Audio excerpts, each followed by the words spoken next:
Bismillahirrahmanirrahim. Assalamualaikum warahmatullahi wabarakatuh. Innal hamdalillah nahmaduhu wa nasta'inuhu wa nastaghfiruh wa na'udzu billahi min syururi anfusina wa min sayyiati a'malina. May yahdihillahu fala mudhillalah wa may yudlilhu fala hadiyalah.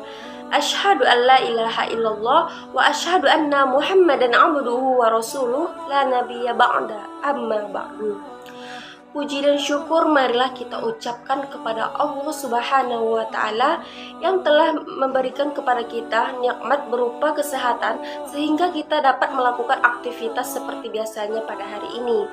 Shalawat beriringkan salam tak lupa pula kita ucapkan kepada Nabi besar kita, yakni baginda Nabi Muhammad SAW, dengan ucapan Allahumma sholli ala sayyidina Muhammad wa ala ali sayyidina Muhammad. Lingkungan merupakan bagian dari integritas kehidupan manusia. Integritas inilah yang menyebabkan setiap perilaku manusia berpengaruh terhadap lingkungan tetap lestari. Selain membuat kerusakan di muka bumi, Islam juga mempunyai kewajiban untuk menjaga lingkungan, menghormati alam semesta yang mencakup di dalamnya ada manusia, hewan, dan tumbuhan, bahkan makhluk hidup dan yang tak hidup sekalipun.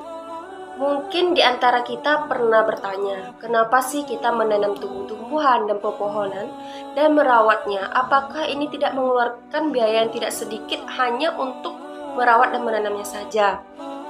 Apakah hal ini tidak termasuk sia-sia, hanya sekedar untuk pemandangan dan keindahan saja? Jawabannya tentu tidak sia-sia, karena ternyata di dalam Islam anjuran umat Islam untuk gemar menanam itu sudah ada, bahkan dalam hadis Nabi Shallallahu Alaihi Wasallam. Maka Nabi pernah bersabda bahwa tiada seorang pun muslim yang menanam suatu tanaman atau menumbuhkan suatu tumbuhan, kemudian tumbuhan tersebut dimakan oleh burung, hewan, bahkan manusia sekalipun, melainkan pasti ada yang dilakukan dahulu karena menanam.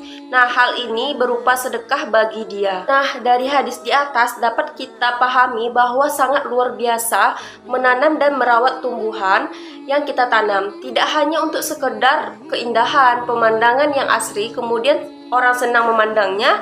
Tidak hanya demikian, namun ternyata Islam menganjurkan kita menanam dan merawatnya supaya dimanfaatkan oleh orang lain.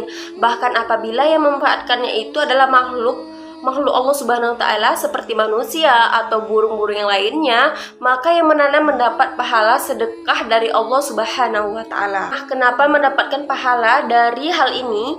Dikarenakan ini termasuk bagian dari sedekah jariyah, di mana di sebuah hadis mengatakan apabila anak Adam mati maka terputus semua amalan pahalanya, kecuali diantaranya Nabi mengatakan sedekah jariyah atau sedekah jariyah. Sedekah ini yang pahalanya terus mengalir, artinya jika seseorang meninggal dunia tetapi ada bekas amal itu, maka akan terus berlanjut dan dimanfaatkan oleh orang lain atau makhluk Allah Subhanahu wa Ta'ala, maka orang yang menanamnya tersebut terus mendapatkan aliran pahala dari Allah Subhanahu wa Ta'ala. Sekarang sudah banyak yang melakukan gerakan yang dikatakan sebagai reboisasi, penghijauan. Ternyata Islam sudah lama menganjurkannya sejak 1400 tahun yang lalu. Maka dari itu, kita sebagai umat Islam agar menjaga kelestarian lingkungan alam ini berupa kebersihannya, keutuhannya, kesehatannya,